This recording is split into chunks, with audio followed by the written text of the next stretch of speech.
James Dunnigan, take one. Okay, our next featured reader of the night is James Dunnigan. James Dunnigan won the Frog Hollow Chapbooks Award with his first book of poems, The Stained Glass Sequence. He writes in English and French, reads Latin, and sells fish for a living. Please welcome James Dunnigan.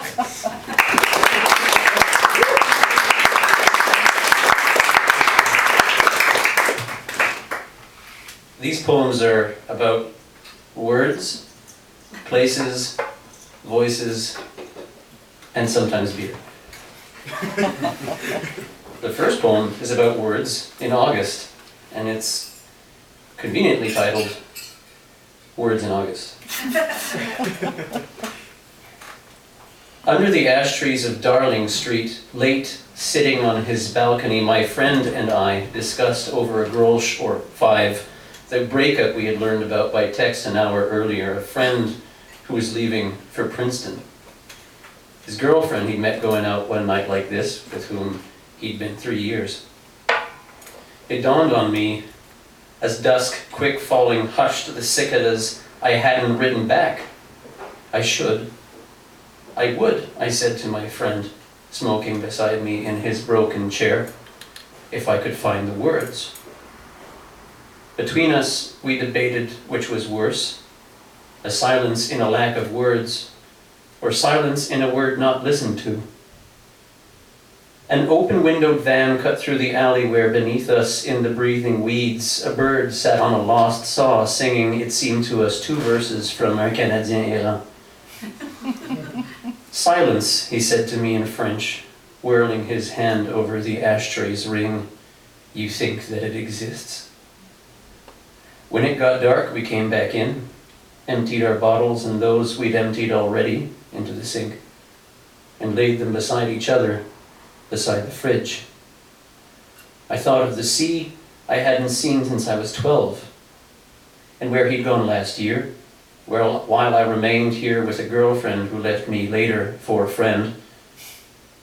I thought of her 2 years ago, standing beside me by a snow machine. She saying, well, it being cold, do we go back? Then walking back, under its arc, hearing it fill the night with ice, the winter turning Earth's long face in speechless radiance to the stars.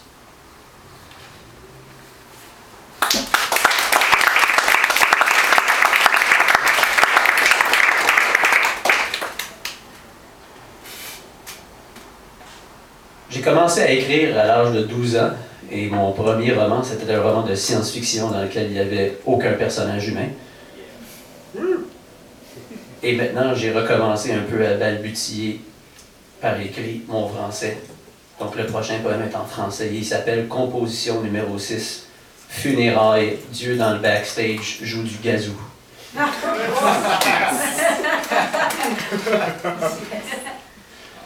La mort est entrée en toi comme un souffle, ou comme le corps d'un étranger l'été, une de ces nuits qui mordent dans la chair comme le vent d'une autoroute. Et celui qu'on avait vu hier, qui vomissait pendant que je lisais Rimbaud lundi midi, qui s'était fait péter les jambes par quelqu'un de la boulangerie, qu'on dit, il vit malgré tout, malgré toute sa drogue et traîne son long corps comme une ombre entre les lambeaux du soleil. En lui, et malgré lui, j'ai reconnu la nuit de ton regard, la flamme de ton rire, la fumée de ta voix montant entre 2 voitures stationnaires. C'est con, la vie, la mort, ces états de la route. Comme lui, il marche lentement et il marche croche. Ce n'est pas surtout pas que tu m'as quitté vite, mais que tu y mets du temps.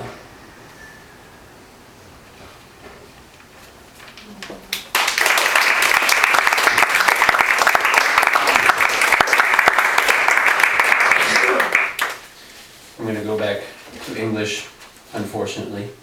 Give me a year, I might have more in that vein. Matinale.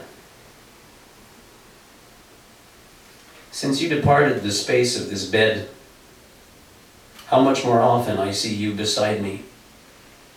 reclined in dawn, your body damp with rest, shaping dream's shadow in small gestures over the sheets, your fingers, open arms, hauling the sun's warm hands across your back.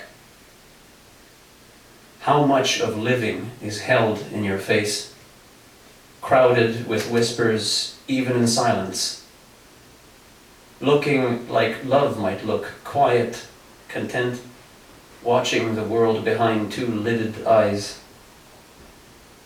Even awake, my own are closed to it, inwardly opening to sights of you. The whole world is a morning, half awake. There is no night when you're not here asleep.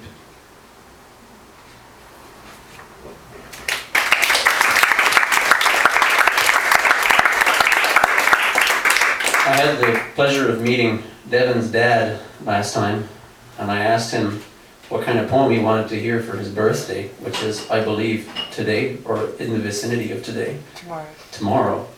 Well, this is a poem for your birthday, in the nautical mode, as you'd asked. And it's from my chapbook, The Stained Glass Sequence, which Devin mentioned, won the Frog Hollow Press Chapbook Award, and this is called Stained Glass 3, Floor Plan Tapestry. While we were walking in the fog of that defunct Laurentian Cretacean volcano, my love, that after 125 million years they turned into a municipal park, I saw that the rain had gathered, a silver swamp among the aspen trees. I thought I need new glasses now, that I was looking down the slope of some new cliff, seeing their trunks prolonged in reflection in eminent candlelit fashion, and thought to myself that somewhere under the surface the market simmered with sun-colored bricks disposed like some imported pyramid, according to the cardinal directions, north to south, in columns welded together like ribs stretching along by nave and vault a long concrete cathedral shading the Lachine Canal. Shaded itself by that clock tower bright and bell-loud rounding the stroke of the hours, and in which in long alternating staircases deployed like guards inside enormous and imposing castle battlements the butchers smoke on their brakes. JS one day, he tells me, a smoke in his hands, a beer between his legs, that MDA owner and founder dead last decade from cancer won the fish store at some game of dice in the 80s and proceeded then to open what would soon become one of the most profitable establishments that city had ever see. He said, on my first day laid knife and fillet before me, metal and flesh, the goldsmith's labor reversed. A fishmonger doesn't learn his work, he has to steal it. We sold fresh salmon, tuna cod, and haddock in tons, crab in the spring and oysters in the fall, tins of trout and sturgeon roe, variously sized contents of various colors, mackerel in summertime, sardines, except when the full moon's out, when the fishermen, waking at 3 in the morning, know the darkness is too shallow and the catch will not come out of hiding, and I have to explain to Mrs. W.M. that it really is because of the alignment of certain celestial bodies that she can't have her brunch today. And there is flooding in Pierrefonds these days, which, giving a whole new meaning to the place's name, has generalized itself along the floor of apartments and houses across the province in a tapestry of drowning, caved-in roads. Delivery guy, whose name I forget, just brought us some snapper today, and the fish, bright as, or brighter even, than the knife I slid behind the fan of its gills, has left cuts in strange places on my fingers, so the lemon afterward at dinner with you stings invisible wounds. There was something at work in the bones of this salmon I trimmed the other day, so that along the center where the bladder and the ovaries would be, a knot had formed in the marbling of the flesh. The halibut beside it is so full of its own phlegm, our hands slip out, unharming the bright white flesh. We may have to forget the Bresson film tonight because it looks as though I might have to stay in for 2-3 hours more. I text you afterward, heading for 15 minutes to place my hands in the dry new grass beside the waters of the Lachine Canal, the gutted gold and silver sun preparing to jump behind the mountain where it is as if just moments ago I was with you. while the unimaginable blue of evening settles against the edge of the lighted counter in which our zodiac of products lies, lined up like the market itself, from north to south, so that the eyes of the sea smelt seem, their bodies slightly angled in the tray, to point downwind. The homeless leave their usual spots and stretch their arms, no matter what age, like tired old trees into a fossil sky. We're coming down the mountain now.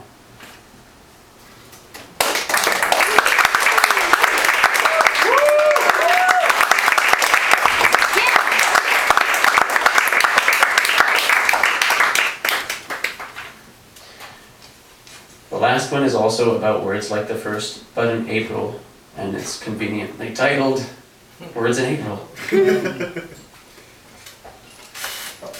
Before I begin, I want to thank everybody coming out tonight. This has been a really fun night, and let's hope we have more like this. Thank you, Devin and Luc, for having me tonight. And thank you, Noémie. Merci beaucoup pour ta prestation. Merci.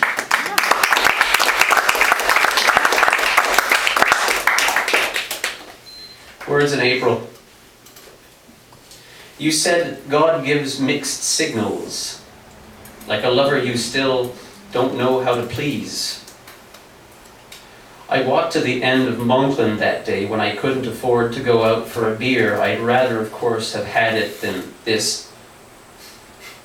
Among the many things that worried me then were the deadline for Shirk, the Emperor de Mission, an essay, the persistence of the wind, and the notion I hadn't said a word to my mother in 3 weeks on account of a fight I'd had with my father. The snow bit into the ground as I walked, and the leaves that had fallen last autumn slipped out of its hold.